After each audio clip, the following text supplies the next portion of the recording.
Hello everyone.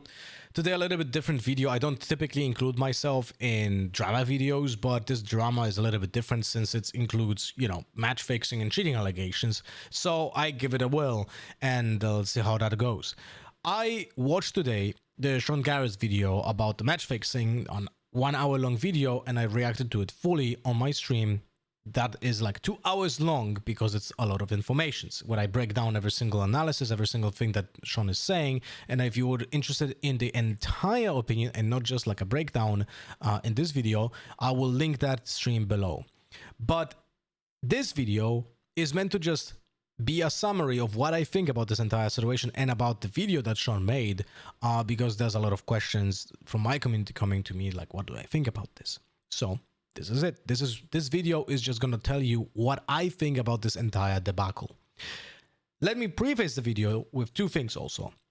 One, I am not saying match fixing and cheating doesn't exist in this scene. More even, I would say it's statistically impossible to everyone to be clean. So there's definitely match fixing and there's definitely cheating at every level of VCT. It's just a question of how many. Because it is statistically impossible to everyone will be clean.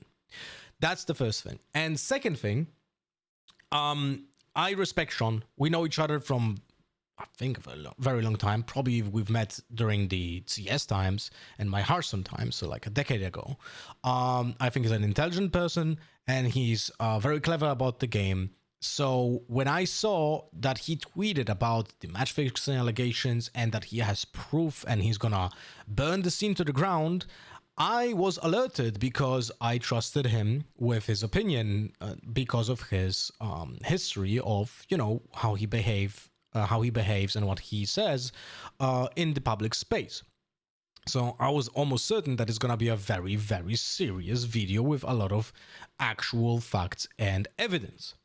Now, I watched the video, and unfortunately, that's not the impression that I got. The entire video just kinda spans about some Discord DMs between some, let's just say, people speaking in an infantile way about betting and match fixing, but that's just a conversation from Discord, and maybe that, maybe this, maybe I'll pay you 20k if you throw, but there's nothing in that. There's no evidence in there. There are screenshots of some bets, but it turns out the screenshots of the bets are not even from the tier 2.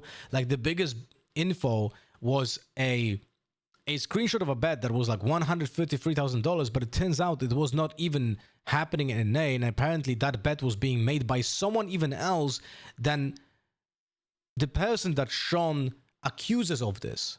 Like, he's talking about a person that's called Bray, but it turns out the Bray guy took a screenshot of a bet that was being made at a Pacific region between apparently T1 versus DRX, and that the other guy, who's called Cooker, bet $130,000 on that match, but this Bray guy used it as his own bet to convince someone else to throw a game for him.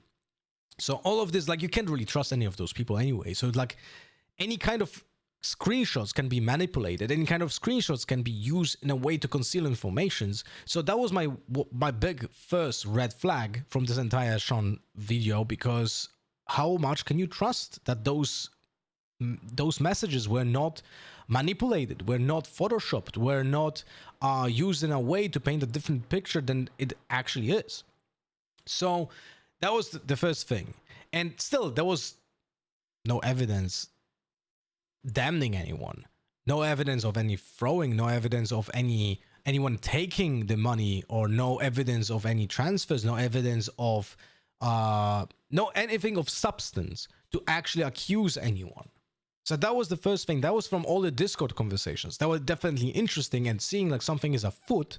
But again, nothing holds up because there's nothing concrete in those conversations. There's nothing concrete in those convos. And what's even funnier is, I can't remember the name of the guy. I think it was Mr. Funhaver or something like that. That guy is a clown.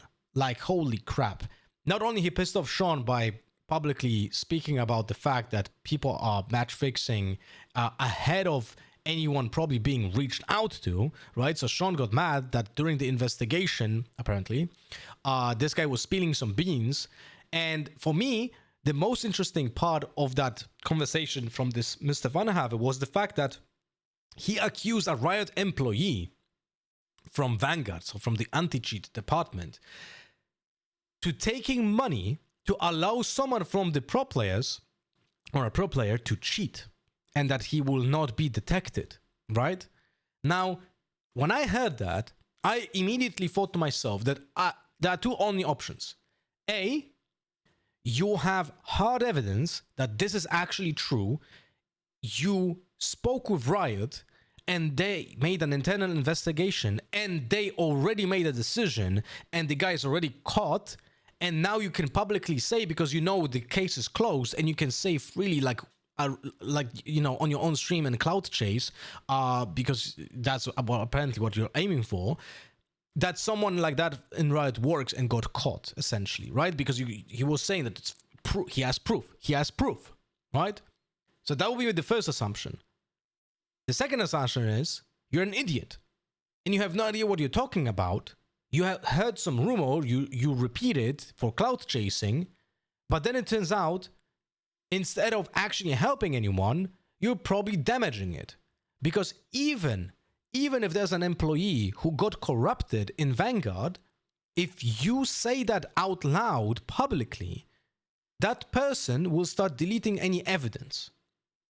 So you either, like, if you say something like that publicly, either the case is already closed but not public information yet, and then you spill the beans in because you want the clout, or B, you're making shit up and you have no idea if it's any true, and you just an idiot who wants to get clout for really saying some outrageous shit. So I don't trust people like that say stuff like that, right? I am giving the benefit of the doubt to Riot as a company than to a person on stream that has no reputation and just is making shit up. But I digress completely. It definitely damaged everything that this person was saying publicly, all that stuff. But that doesn't affect the way what I think about Sean's video. That's just like a little bit of an off topic. Now, again, 2 weeks passed and we didn't hear anything about a Riot employee being corrupted. And I'm telling you that it would definitely be big news if someone has proof to that. Did we see any proof? No, we did not, because there's probably not any proof. Now, Sean also showed a email from Riot to a player where suspicious behavior is being spotted in game that he has to explain himself. That was on Ascent, and we see those rounds being later on explained by Sean and like analyzed. In general, the video is not really well constructed from Sean. Like, it's all over the place, and we see the email, then we talk about different rounds to give context, but we already forgot there was an email and so on. But what is very important for me, and unfortunately is a big problem for Sean, is that the first round that he decided to show is inaccurate. So let me explain what I mean. On the full video, on the full stream, you can go spot by spot, but I actually spent like on stream like 2 minutes to actually debunk this one round that Sean starts with, the allegations of match fixing. So let me show it to you what I mean.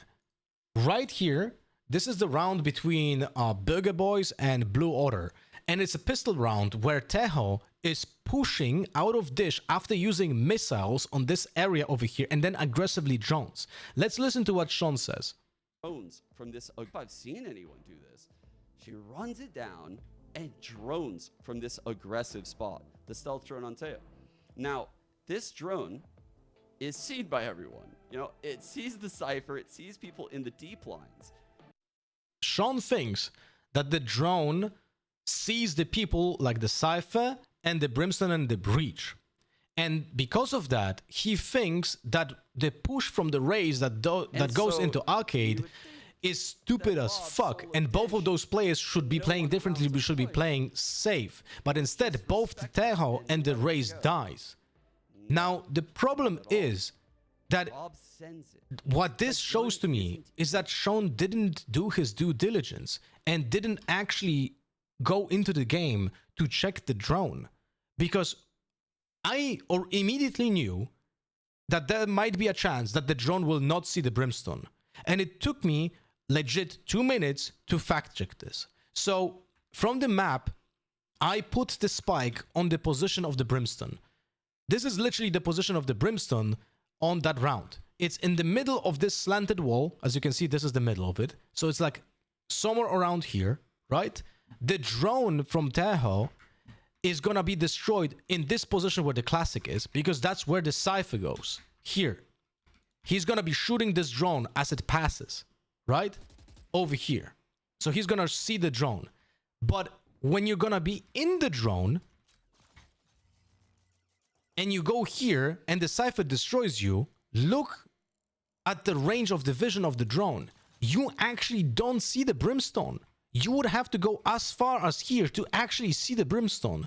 So you would have to be destroyed. The drone had to be destroyed in this area over here, where I'm currently standing at. And the drone was destroyed during that round on this spot instead, because the cipher destroyed it. Now, unfortunately for Sean, this shows for me that he didn't start this investigation by actually fact-checking everything that he had seen so far in those rounds. And I have found many irregularities of his analysis in those rounds. I'm not going to show you everything. Again, you can watch the 2-hour stream that I did. But there's like another round, for example, here, that Sean is talking about how the Jet gets a perfect timing on the lurk, which kind of makes sense to me, even though it might be luck and it's stupid. But the Omen makes a smoke from the corner position here towards B, and the Jet hears that because the Omen makes an audio cue when he smokes, when he confirms the smoke, and it's the range of 14 meters, 1 and 4. You can hear his position. So the Jet standing here on short knows that there's a person standing close to him on the right side, and then his lurk suddenly makes more sense. Almost every single round that Sean was pointing out here, I was able to pinpoint an information that can be drawn from just watching the minimap and explain it with logic. A lot of the pushes from Fair were actually reasonable, even when they looked kind of too risky, based upon the information that he's getting from audio cues. Now, do I think Fair is a good player? No. I think Fair is making a lot of questionable choices, but he's also making those questionable choices in a consistent fashion. His dashes were terrible most of the time, and he was actually losing his life after making those terrible dashes. So he looks like an incredible player in one moment and then looks like a terrible player in just few seconds later, because he's not consistent. That's why he's in tier 2 most likely. Now, all of those breakdowns of rounds by Sean were tainted for me because he started with the first round that was already not fact-checked. So all of the rounds later, I was deliberately looking into information that he might be omitting, or not omitting on purpose, sorry, not seeing or not paying attention to. And because of that, his analysis is biased because it was his own team playing in this match. And for me, all of the rounds could have been explained by audio cues, rotational sound footsteps, or the fact that most of the rounds that Sean is analyzing were being done on teams that had a lower buy, that had sheriffs, that had classics, and they were doing stupid shit because those are the rounds where you can actually make the more risky calls and maybe get lucky. And when you do stupid calls, when you do risky calls, you might look like a clown in game because the plan will fail. Or the player will do something completely unexpected and get lucky, or will do something completely unexpected and will die. So from the rounds that Sean had shown us on his video, typically we're actually first and foremost showcasing apparently Fair cheating, but then few seconds later he does something so incredibly stupid that he looks like he's throwing in the same match.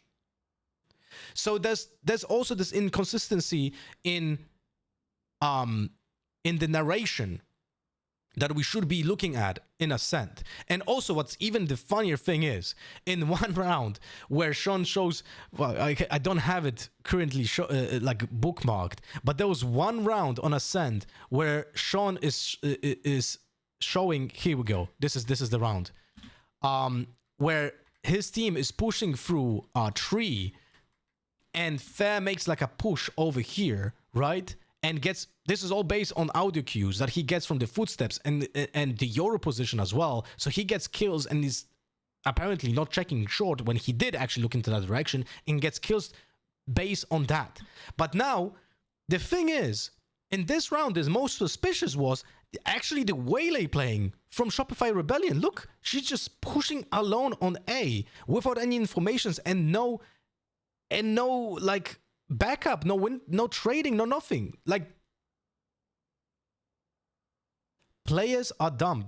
Players make stupid mistakes. Players like this look like they're throwing because they make a stupid decision. I'll be very honest with you. I am watching and professionally making analysis of VCT tier 1 level for the past 5 years, right? With 4 years, I was on the broadcast on VCT EMEA. If I would have to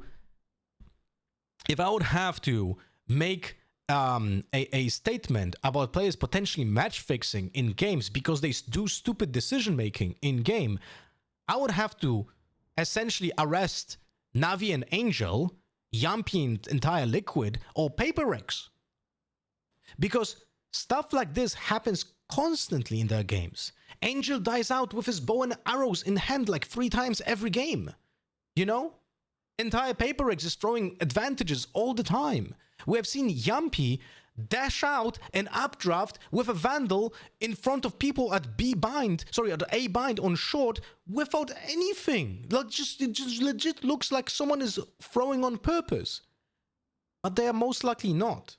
They just make a mistake because they are not thinking clearly, or they are distracted, or something like that. So all of those rounds that Sean is showing are inconclusive and can be explained even with logic when it comes to audio cues or utility pieces.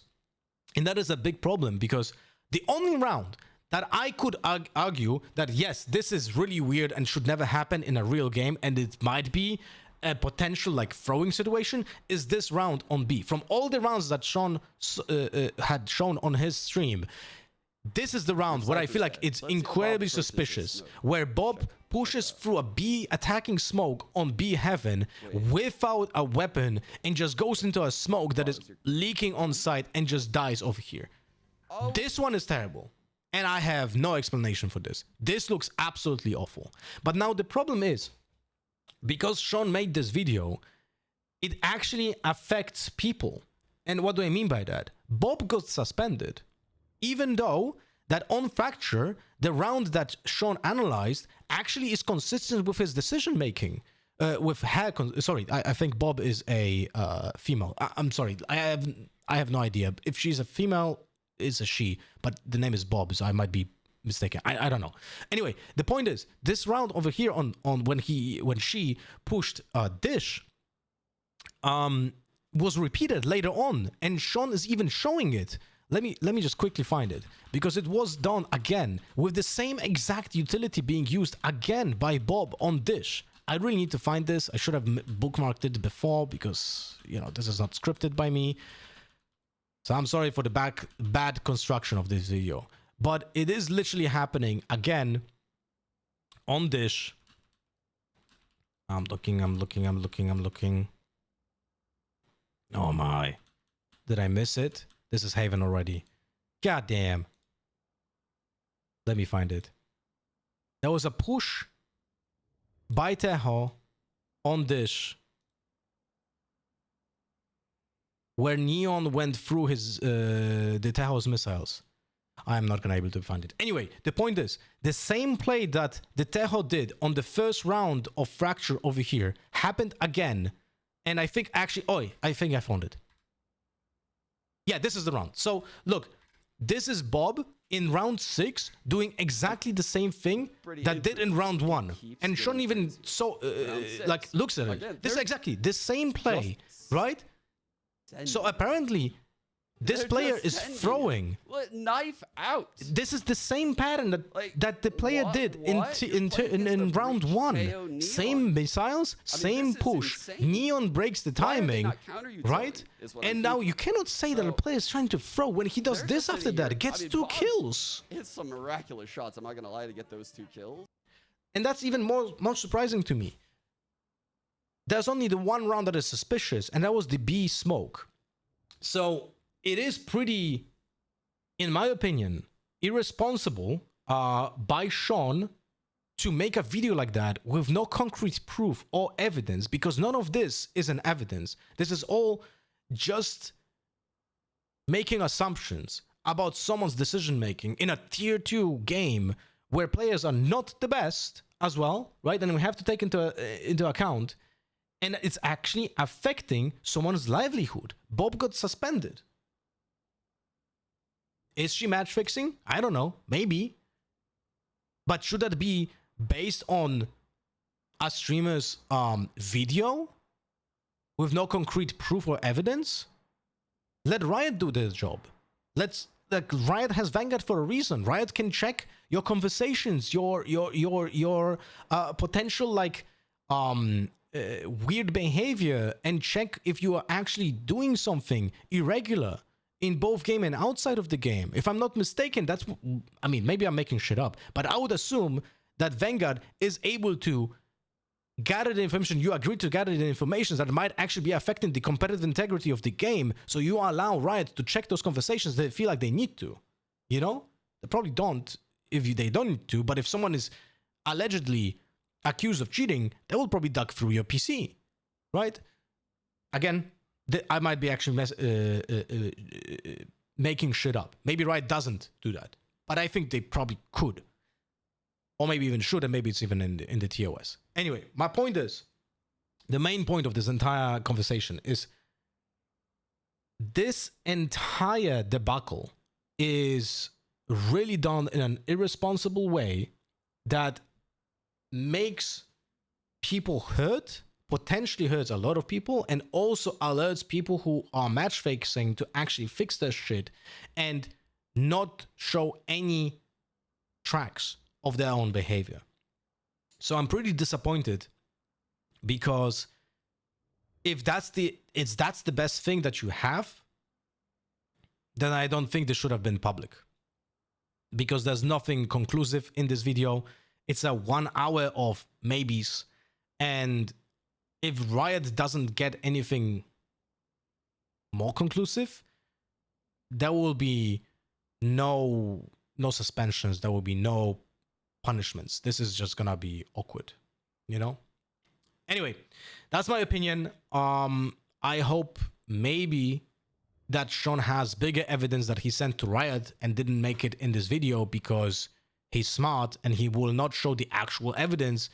But at the same time, making this video then is kind of pointless. So I don't know. It's not a good look for Sean to make a video like this, in my opinion. And it's even worse that someone might actually pay the price for those accusations when they may not be correct.